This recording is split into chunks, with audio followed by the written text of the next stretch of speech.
Greetings, my fellow Americans. We are live. This is Live Free or Die, and I am your host, Eli King, the king of alternative news and independent journalism on your Manhattan neighborhood network. This is the People's Network, where we, the people, get to exercise our First Amendment rights. Freedom of religion, freedom of speech, and freedom of press. Thank you for joining me. We're going to have another great show here. Today, I want to get into these Occupy the Fed protest. Yes, I call them Occupy the Fed because that's what they should be called, not Occupy Wall Street. Because the problem is not Wall Street, as I explained a few weeks ago. The problem is the Federal Reserve. So I am now going to change the name. I'm officially changing the name to Occupy the Fed. So anytime I refer to Wall Street protesters, I'm talking about Occupy the Fed, or vice versa. You know what I mean. Alrighty. And with all these Occupy the Fed going on, these protests seem to be getting violent. See, because when people lose it, they tend to lose it all and lose their minds. And they tend to get violent. So, and this has happened in the past as well. During the Great Depression, states all over America had riots and were very destructive to citizens. I do not condone violence. There is a group out there called the Oakland Liberation Front, and they are passing out flyers basically condoning violence, telling people to get violent. My movement is peaceful, like Mahatma Gandhi and Martin Luther King Jr. Nonviolent. But there is a time where we may have to get Malcolm X and move to any means necessary. Because like Jesus, he said, if a man smacks you, then offer him your other cheek. But if you have no other cheeks to offer, then I guess it's time to fight. Now, I don't know if he quite said that, but it makes sense to me. Because we appeal. Like this, the meaning of this flag here. People ask me, what are the meaning of your flags? All my flags are revolutionary flags. This appeal to heaven flag means we've made our appeals. We've made our appeals to the King, Obama. We've made our appeals to the government. We're appealing. Please, stop this tyranny. And when you don't hear our appeals, we can appeal no more but to God. So we appeal to God, the Most High, and to heaven. So let's get to this clip. I want to show you a clip about the during the Great Depression, the riots and the rioting across America. So let's get to it.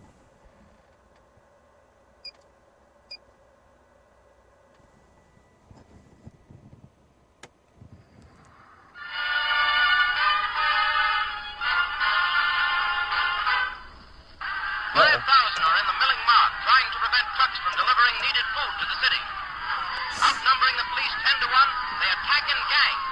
Actual beginning of hand-to-hand fighting, in which one deputy was beaten to death and scores were injured.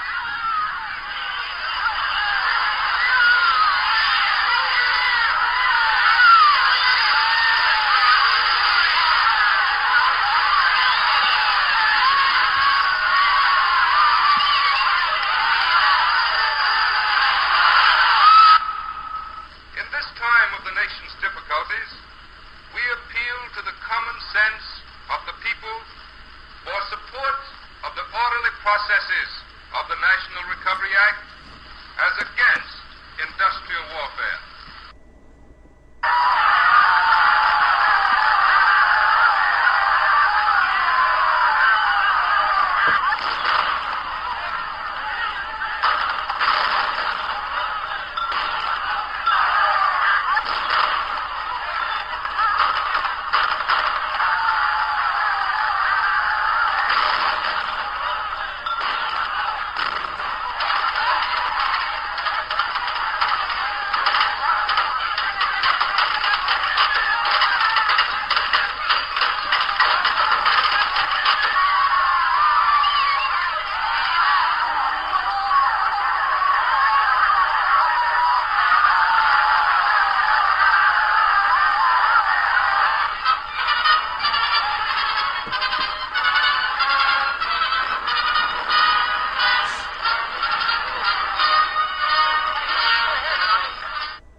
terrible thing to see, the kind of trouble that makes neighbors bitter enemies.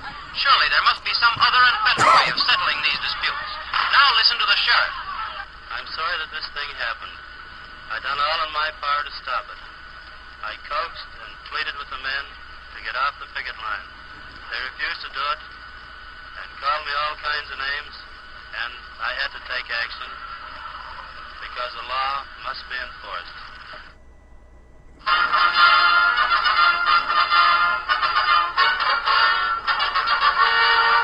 The most disgraceful scenes of disorder New York has witnessed in many years. The rioters, feeling they had nothing to fear from the police, attacked cab drivers, smashed cabs, and dragged passengers from them. Here they are hitting one of the drivers without being arrested, destroying private property on the streets of the world's largest city while the police stood by.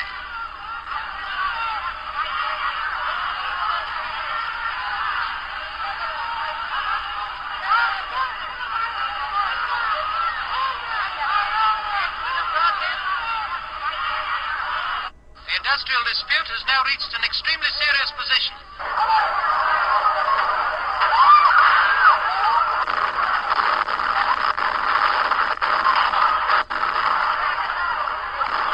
When morning broke, combat still continued against 500 men of the National Guard who were vainly attempting to quell the riot. Police and guardsmen found it necessary to use tear and nausea gas bombs, the fumes choking and blinding friend and foe alike, and even penetrating into the adjoining houses. Casualties were numerous. The authorities were eventually compelled to use firearms. 3 deaths are already reported. The Moshasuk Cemetery and the Central Falls saw some of the fiercest fighting. Both strikers and police took advantage of the gravestones as a protection from the missiles. Neither side could claim an advantage, and it's feared that greater loss of life will ensue. But I have said to all people, hit back! And I'm saying to you in Rhode Island, if you're hit, there is but one nose. Hit back! Hit as hard as you can!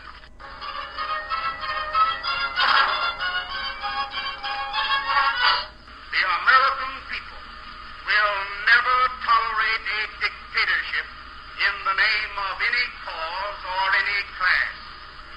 In Europe, they led to the dictatorships of Mussolini and Hitler, under which the laboring people had no rights. In Red Russia, strikes are outlawed under the penalty of death.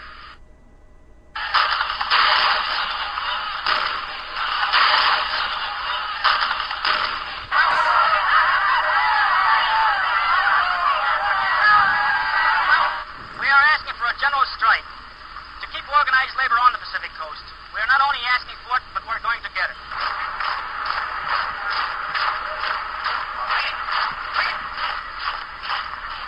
California National Guard has been ordered into active service by our governor for the purpose of maintaining law and order in San Francisco and protecting life and property. This we propose to do at any cost.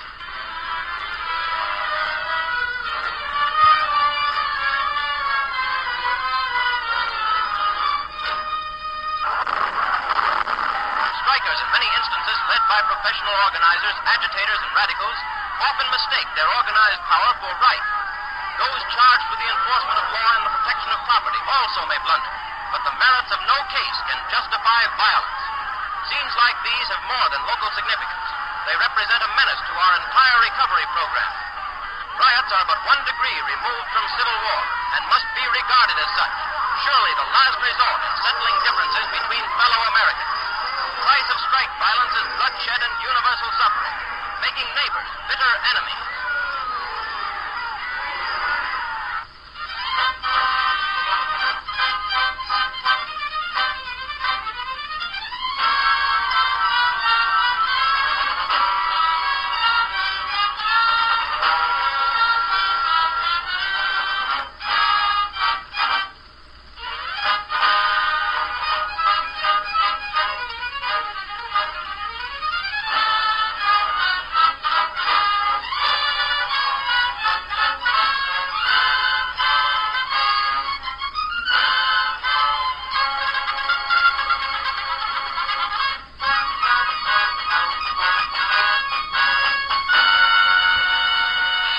Strike or no strike, my family comes first. I'm a textile worker, and I'm not making much money. But at least I got a job, and that's better than nothing. I earn $3.50 a week, trying to support a family of 4 on this wage. I've been a textile mill worker for 20 years. Today, I am doing more work and getting less pay than I ever did before. Detroit is yet another of the American cities to suffer from the present strike situation. And this particular demonstration attracts 60,000 people. But this number is a mere handful compared to the 138 millions who are affected by the spreading challenge to law and order.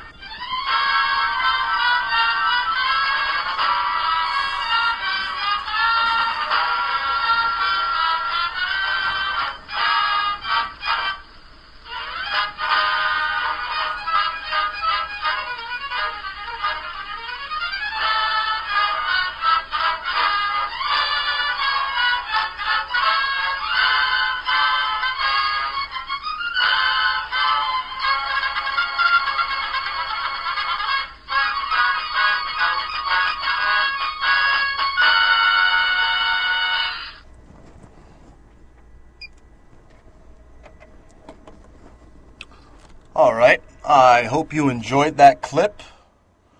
I found it very interesting myself. That's why I showed it to you. And basically, those who don't know history are doomed to repeat it. That is the main reason why I showed you that. Because with everything that's going on with Occupy the Fed, the Federal Reserve, we're going to have provocateurs and agitators trying to start riots. And when you have a mob and somebody sets something off, then usually the mob ensues. They like to follow. And also you have, unfortunately, like in Canada during the G20 and in Oakland a couple of weeks ago, you have police officers who dress up as protesters. And in one case, they got this on video, the G20 one, where the police officer dressed up as a protester threw a bench through Starbucks. And basically, when this happens, when the people start rioting, they can institute martial law. So we can't give them a reason to start martial law. We must remain peaceful. And only at the very, very, very, very last resort will, hopefully it never comes down to that. But yeah, we'll have to defend ourselves. All right, let's get on with the news. This is from Paul Joseph Watson. Federally funded streetlights capable of recording conversations. That's right.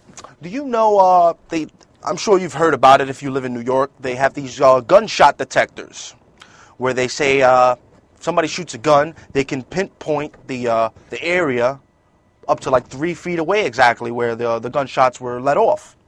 Now, this is true. This is very true.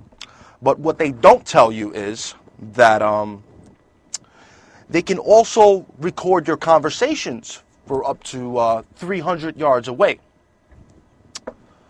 And the Department of Homeland Security has started this program in Michigan where all the streetlights are going to be capable of this.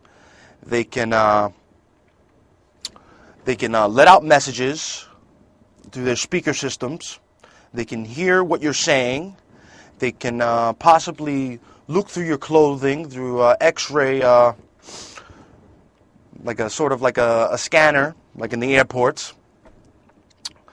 So yeah, coming to a city near you. And moving on to this next article, The American Dream. Every breath you take, every move you make. New ways that the government is watching you. In many areas of the United States today, you will be arrested if you do not produce proper paper identification for the police. In the old days, your papers, please, was a phrase that we used to mock the tyranny of Nazi Germany. But now all of us are being required to be able to produce our papers for law enforcement authorities at any time. For example, a 21-year-old college student named Samantha Zucker was recently arrested and put into New York City jail for 36 hours because she could not produce any identification for police.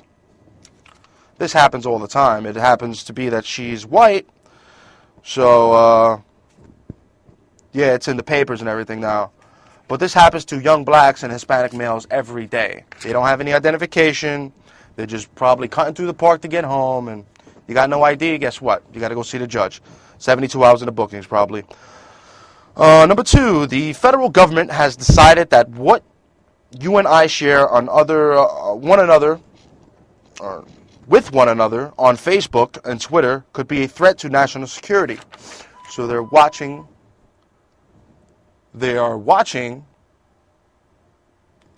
our Facebook accounts.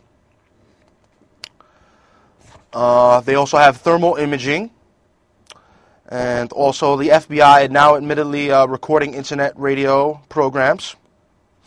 They have these TSA Viper teams are now conducting random inspections at bus stations and on interstate highways all over the United States. So be careful and look out for those TSA guys in the blue uniforms, especially on the highways. If you see any of that, get it on your camera, get it on your camera phone. Let's expose them, because that's very unconstitutional. I'll just read it. It says, as I've written about previously, a disturbing document that Oath Keepers has obtained shows that the FBI is now instructing store owners to report many new forms of suspicious activity. Suspicious activity now includes the following: paying with cash, missing a hand or fingers, strange odors, making extreme religious statements, radical theology, purchasing weatherproof ammunition or match containers, purchasing meals ready to eat, and purchasing night vision devices, night flashlights, or gas mask. Does any of that apply to you? Then you are a suspicious Al-Qaeda person. All right, let's move on. Former Governor Jesse Ventura of Minnesota basically says he decries fascist America after judge tosses TSA case. Governor Ventura was suing the TSA for grabbing his genitals and squeezing them very hard. And the judge threw it out. So Governor Ventura said he would move to Mexico, and he's possibly thinking about running for president. All right, let's move on. Top cops, jails, good guys. That's right. You have this Border Patrol agent who is apparently being sent to jail for a year because he caught an illegal immigrant and he handcuffed him. And while the perpetrator was handcuffed, the perpetrator started to resist. So Officer Jesus Diaz basically raised his handcuffs up from the back to stop him from struggling and resisting and attacking the officer. And I guess he was charged with, abuse of this prisoner. And he lost his job, and he will do up to a year now in jail. Eric Holder, the Attorney General, has decided this. This good man with a wife and children, protecting our borders, trying to restrain an illegal alien, probably a criminal, and he gets fired, and now he may go to jail. He wasn't even granted bail, it says here. But Mr. Attorney General Eric Holder, let me calm down, Eric Holder says that other ATF agents can ship guns into Mexico. And these people get promoted. The people who ship guns into Mexico, the FTA agents who ship guns into Mexico get promoted. But this guy who's restraining a perpetrator gets fired and is going to be sent to jail. Eric Holder, you're a criminal. All right, let's move on. Seems we have a caller. Caller, you're on the air. Give me your hand. Hello, how you doing? What's going on? All right, yeah. Who's this, Steve? It's Stephen, yes. Mm-hmm. Steve, what's going on, man? Real quick, what's on your mind? I was just going to echo what you just said, that, all this stuff that is going down, this is turning to be like social unrest, and when all this stuff is going down, eventually it's going to be turning into New World Order, because that is coming up. You haven't heard on the news yet, but, it's going to be coming to that point. I absolutely agree, Steve. And also, now, if martial law, God forbid, is declared, will they have it on the news, or all the new TV stations will be off the air? The revolution will be televised. You better believe it. Yeah, on YouTube, if you go on YouTube, you will see emergency broadcast martial law in America. Oh, that's right. This November 9th, on Wednesday, they're going to break through all of our systems at 2 o'clock. If you have a 2 o'clock show on MNN or any other channel, your show is going to get broken into by Homeland Security with their little secret message. So now they're force-feeding us their government propaganda. So you're going to see this on November 9th, right? No, Wednesday, November 9th, I believe it is. Yes, at 2 o'clock, you could be watching HBO, Sports Center. It doesn't matter. They're breaking into your... it's called a test, an emergency test, where they can now break into any frequency. Emergency broadcast system, yeah, because I have Verizon, Nick, yeah. Yeah, right out of 1984, I tell you. 1984, George Orwell's, right? Absolutely. Oh, okay, so right now with the microchip era, that's coming from there, but at that time with George Orwell's, you can get away. Yeah. But now, they can track you even quicker now with the RFID microchips. Absolutely. Steve, I'm going to have to let you go. I thank you for your call. This guy's always a good caller. I got stories I want to get to. Military suicides plague U.S. For the second year in a row, more U.S. soldiers in Iraq and Afghanistan have committed suicide than died in battle, according to recent statistics released by the Pentagon. Wow. Specifically, 468 soldiers have taken their own lives this year versus 462 who were killed in combat. Just, the soldiers can't take it anymore, I tell you. It's ridiculous. I'll take one more call. Thanks to Obama, the Al-Qaeda flag is now flying high and proud over Libya. This is from the American Dream. They actually have photos and video footage now of the Al-Qaeda flag over the Libyan rebel courthouse in Benghazi. Google this. You will see. They're running in the streets with all these Al-Qaeda flags. What the hell is going on? What is going on? This is 1984, and the answer to 1984 is 1776, baby. You better believe it. I don't understand this. We're at war with East Asia. We're not at war with East Asia. How many weeks I have to explain this? We're fighting Al-Qaeda in Afghanistan and Iraq, but we're aiding Al-Qaeda in Libya? And the mainstream media is ignoring this. Completely ignoring this. What's next? What is next? Obama tells allies U.S. will attack Iran by the fall of 2012. Barack Obama has told American allies that the United States will attack Iran before fall of 2012 unless Tehran halts its nuclear program. A time frame that suggests Obama is willing to use war as a re-election campaign tool to rally the population around his leadership. War is peace, people.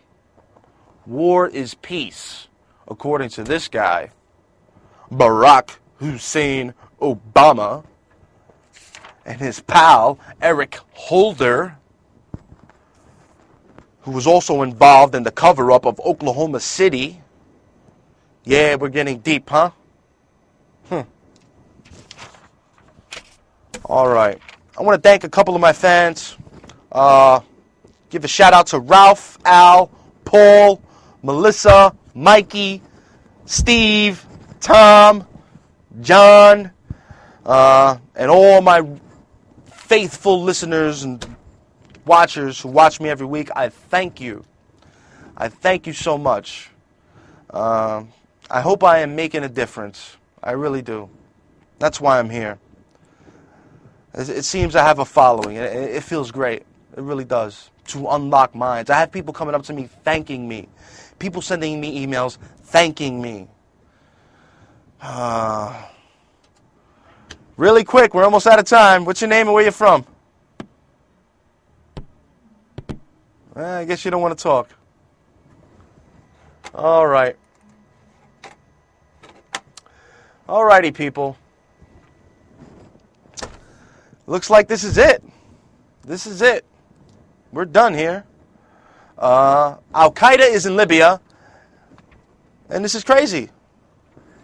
I thank all my fans for watching. I thank all my fans for listening. And God bless America. God bless the Constitution of the United States. And if you have received this transmission, then you are the resistance.